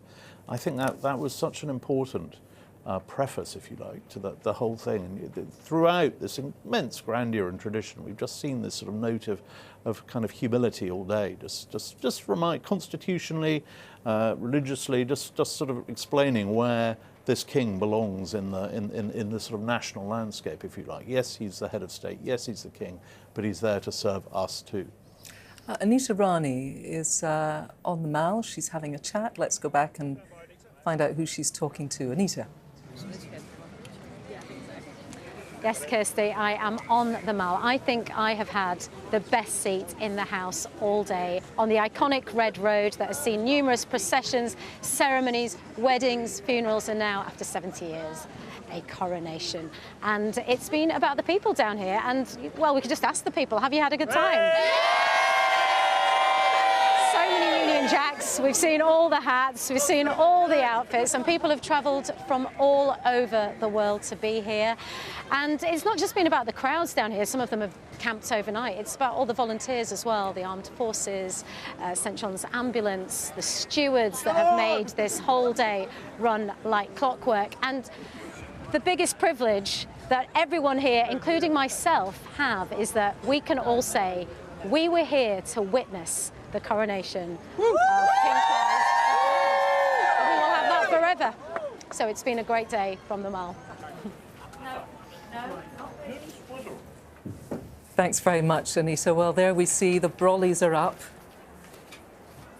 We can't dampen the spirits, but it is dampening the hair. So the brollies are up and people have had their moment, the moment of seeing the crowned king and queen on the balcony in their ermine robes at Buckingham Palace. It's not a day we will see again because it's unique to Coronation Day. And for all of those people that chose to be part of it, quite a scene indeed. Well, Robert Hartman and David Olusoga are here just to chat through. I mean, in a way, David, it's unfair of me to ask you to analyse, because I suppose the thing about history is that we have to see it in a greater context, but that's what you're here for, so that's what I'm going to ask you to do. When you were looking at those scenes there, when you saw the King and Queen come out, what were your thoughts? In the 20th century, there were 5 coronations, an average of every 20 years. If you were to stretch it over the century, we haven't seen one since 1953. That reanimation of a tradition that's lain dormant, but been there, we all knew it was inevitable, we knew it was coming. To actually see it is historic. Today we've been reminded of the deep religious history of the country, there's been echoes of the 17th century in the oaths, echoes of the medieval age in the other sacraments of the coronation. That sense of continuity, that sense of tradition, as an historian, is absolutely fascinating. So, in that level, I think it is a remarkable thing to witness. Now it's done. Now a new reign formally begins. Lots of questions about the monarchy in Israel. Now they're up for discussion, as they always are and always have been. Yes. Well, let's have a little bit of a discussion about it, because most of the people who in the census, answer the question of whether or not you're religious. We've seen at the heart of today this religious ceremony. Most people in Britain say no, they're not churchgoers anymore. They're not Christian. We have lots of different faiths as well. We saw them represented in the ritual of today. Do you think when you look at a day like today, it is really about being, above all else, nostalgic? Is that what you think it's about? I'm not sure, and I think nostalgia is loaded with pejoratives. It's a negative Yeah, term. it is, yeah. I think tradition is a more useful word. I think what you saw today was a strong representation and a huge effort to show the diversity of faith within Britain, one of the things that's very different between the Britain of today and the Britain of 1953. I think it's more difficult with a 1,000-year-old ceremony to reflect the other thing you've mentioned, which is the fact that we are one of the most secular nations in the world. You can have diversity of faith, but the lack of faith, which is a big factor in modern Britain, that's much harder to build into the ceremony. There's only so far you can modernize modernise a 1,000-year-old ceremony without it stopping being that ceremony. I mean, it's interesting, Robert Hardman, that we heard today, and we knew we were going to hear it, of course, defender of the faith. There was a time, I mean, was it in the early 90s when the then Prince Charles put forward the idea that at his coronation he would be defender of faiths. Well, that's very clearly been rolled back, and you know, it was made clear, and I think, you know, over time he maybe realised that as somebody who was head of the Church of England, that was not necessarily the most appropriate approach. No, but I think it was an aspiration when he said it. Was back in 1994. Golly, I mean, how long ago was that? Nearly 30 years. But it was how he viewed the role. And actually, the late Queen articulated that herself in 2012 at her Diamond Jubilee. She made a speech to faith leaders at Lambeth Palace, and she talked about how she felt that the monarch had a duty to protect. And the same applies now. It's I think that oath, that sort of extra pre-oath oath, if you like, that we heard in the Abbey today, where the Archbishop says, your role is to help people to worship freely, and the King said, I will. So it was sort of there. It wasn't explicit, but it's very much understood that that's part of the role of a 21st century monarch. Is we may live in a more secular society, but he is there to protect the rights of everybody of any faith and none to think as they wish and worship as they wish. And David, do you think, in terms of a modern monarchy, and of course the House of Windsor has managed to survive because it's very good at changing incrementally, slowly, taking the mood, seeing what's acceptable, seeing what's not. Our king, our new king, do you think he gets it? Do you think he has a sense of how to propel the monarchy forward and change things? Well, I think when we analyse things he said when he was the Prince of Wales, we have to remember he knew he was the Prince of Wales, and things he felt able to say then he wouldn't say now as king. And he's quite been clear about the fact that he understands the limits of the role and that he was in a different role previously. To an extent, you can't modernise a monarchy because it is a monarchy, and that hereditary principle is one that many people will never be comfortable with. But the majority of our fellow citizens in 2023 are comfortable with this being the way that we choose a head of state. They revel in the ceremonies and the tradition. The people here, this is a huge event in their lives, something that they care deeply about. The challenge, I think, is to reach out to the people who aren't just obsessed with history and tradition like myself, who aren't here because they love the monarchy. A lot of people just feel sort of neutral about the monarchy. Not that they're opposed to it or they're desperate for it to become a republic. They just don't feel very much. And that's potentially an opportunity for the new king to find a way of being a monarch and being a monarchy that reaches out to them. Robert, what are your thoughts on that? No, I think David's absolutely right. I mean, I think the greatest threat to a modern monarchy, it's not going to be the mob storming the palace. It's relevance, or rather irrelevance. Yes, indifference from people. Indifference and then irrelevance. It's that moment people wake up one morning and say, "Well, why are you still here?" You've got to keep not exactly reinventing. You've just got to keep at it. And it's not a brand of toothpaste. You can't just relaunch it with a new slogan. When you have a new reign, you have to keep doing what you've always done. But what the monarchy does do is it's out there every day. We don't always read about it, but it's on. They're on their away days. They're going around the world. I was in Germany with the king the other day, and you saw how he went down there. I mean, it wasn't huge news here, but it was when he addressed the German Parliament in German. That made an impact. It goes back to this point that I think it does help this country sort of punch slightly above its weight. It's what we are, as David says. Most people are entirely happy with this constitutional arrangement. It may not make sense, but it's the one that we have, and we're very proud of it. But it's got to earn its keep, and I'm quite sure that he knows that. The complacency is something we're not going to see. It was so interesting, just the day after his mother died, day after the Queen's death, when everyone was slightly sort of lost, he was right on it, addressing the nation. We didn't hear from Elizabeth II. She didn't address the people for 10 months after she became Queen, until the Christmas broadcast. He was doing it right away. He was immediately off round touring the country, going to the home nations. He is, I've said it before, but he's a king in a hurry. But he's definitely, this is not a caretaker reign. This is a man on a mission. Well, his wife has said of him, the thing about him is he wants to save the world. He is somebody who is propelled by that need to make change. I mean, on the one hand, you could say, well, that's admirable. On the other hand, you can say he's given himself quite a job there. Well, the world certainly needs saving. There's no question about that. I'd like to think that he'll find ways of modernising the role. I'd like to think he'd find ways of reaching out to people who have that indifference. As Robert said, indifference is the ultimate kryptonite for a monarchy. But I do think it's a challenge, and I think we need to recognise that one of the great strengths that they have is that many people look at our politics and they think, well, maybe this is a more balanced way of representing a wider cross-section of the population. We've had a year with 3 prime ministers. We've not made the best case for an alternative over the past few months.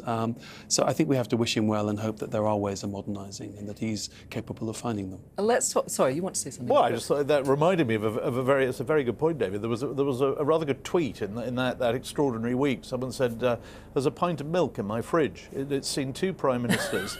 And 2 monarchs, and it's still going strong. And you just thought, actually, there is something to be said. You know, a country that can change its head of state and its head of government in 3 days. It happened in 3 days, without an angry word, without a shop being fired, without any sort of unrest or disorder, let alone riots. You know, there is something to be said for that stability, that continuity. And you do. I've sort of noticed it over the years. Travelling around the world with the royal family, they do represent a sort of continuity, particularly in countries that have had a lot of turmoil, and they look at what that over there represents, and they're rather, they're quite envious actually. The case that is put also is that, yes, and one might decry the current state of politics either here or anywhere else in the world, given the state that many places are in, is that in having a monarchy, it is something that floats above it, and therefore people can automatically not necessarily respect one monarch or another, but respect the fact that we have it there, that it feels solid and it doesn't feel that it's grubbing around in the gutter for our vote. And when the politicians are having a punch-up, or there's great turmoil over the road, or there's an interregnum electorally, we're in a hung parliament situation, whatever it might be, at least the people know that, things are, that all those arms of the state, they don't owe their allegiance to whoever's in number 10. They owe their allegiance to a different entity that's not going anywhere. And that is, it's not something we think about every day, but it's there. And I think it's part of that sense of continuity and stability that we may take for granted. We may only register it subconsciously, but at least we feel that, everything's going to work okay. David Olusoga, one of the most interesting legacies of the King's time as Prince of Wales is the Prince's trust. Of course, it's still ongoing. And I touched on this a little bit with David Lammy earlier today, which is 1 million people so far it's helped. And it was set up, I believe I'm right in saying this, Robert, when the Prince was in his late 20s, mid to late 20s. Yeah, he used the contents of his Royal Navy pension to get it going in the mid-70s. And it is set up to help not just people who want to help start their own businesses, who might not be thought of as a good bet for a loan, people who want to get back into education, who want to re-engage with their skills. It's very interesting that he chose something, as somebody who you would consider to be the very sort of epitome, personification of the establishment, to reach out to people who are disenfranchised, to those who feel on the outside. What do you make of that? I think it shows an astuteness that hopefully we're going to see a lot more of. But I think it's also not historically aberrant. Monarchs have often realised that one of their ways of legitimising their role of centering themselves in our conversation is to be aware of inequality. In a hereditary system, being aware of the disadvantage that many people are born into, I think is a natural response. Queen Victoria raised a huge amount of money for charity during the Irish famine. Other monarchs have been aware of the cost of coronations and have wanted them to be toned down. This idea that being aware of these social issues, it's not a new phenomenon. It's not something new to our current king. How interesting. And yes, a coronation in the middle of a cost of living crisis, which day to day for a lot of British people is a very, very real thing. Do you think the coronation that we saw today managed the balancing act of giving something splendid but at the same time being scaled down and not gratuitous? It's a very fine line they have to tread because, as David says, there are some people who will be looking at this today and saying, what a complete waste of money. But you stand back from it and think, well, this goes to the heart of what we are as a country. We have huge events, whether it's FA Cup finals or parades, or we host many big things. So I think something that goes to the heart of what we're about. We've got to do it properly. In 1953, the country was in a far worse state. We were on rations. People couldn't afford to buy, well, couldn't buy meat because it was being rationed.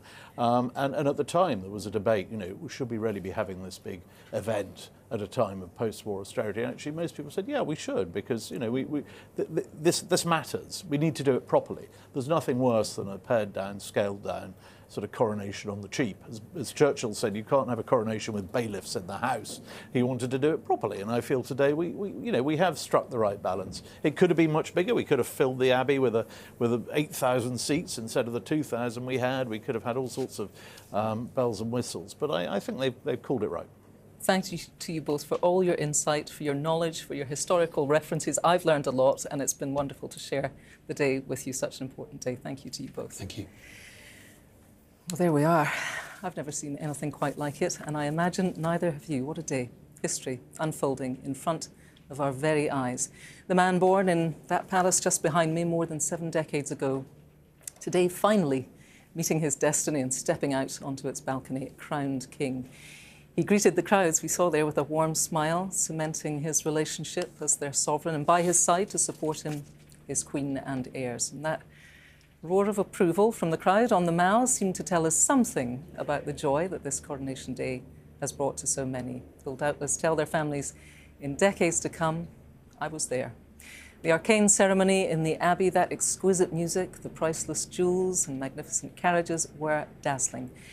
A reminder, maybe, that however much the world changes, tradition and ritual and ceremony still play an essential part in bringing us together in a spirit of celebration and community. The king pledged his sacred oath and wore an ancient crown, but all in the presence of a very modern congregation, environmental campaigners, charity volunteers, war veterans, and even a few spangly superstars in its midst. All witness to the beginning of a new era for Britain and the Commonwealth. And as that sea of happy faces and fluttering Union flags took over the centre of London, many millions around the country and the world will have doubtless tuned in to see the spectacle, including that remarkable parade, where our military did what it does so well, gilding the occasion with unrivaled pomp and pageantry. Today, so much of the United Kingdom in all its splendid variety has seemed unified in celebration on a day that's been, well, fit for a king. Thank you so much for joining us, and for now, bye-bye.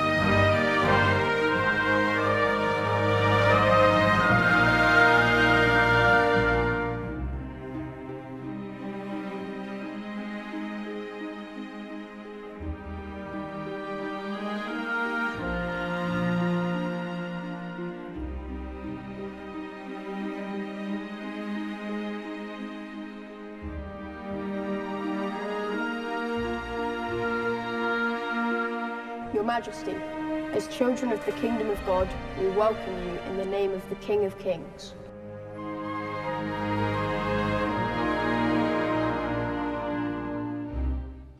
This is the royal law. These are the lively oracles of God. Will you, to your power, cause law and justice in mercy to be executed in all your judgment? I will.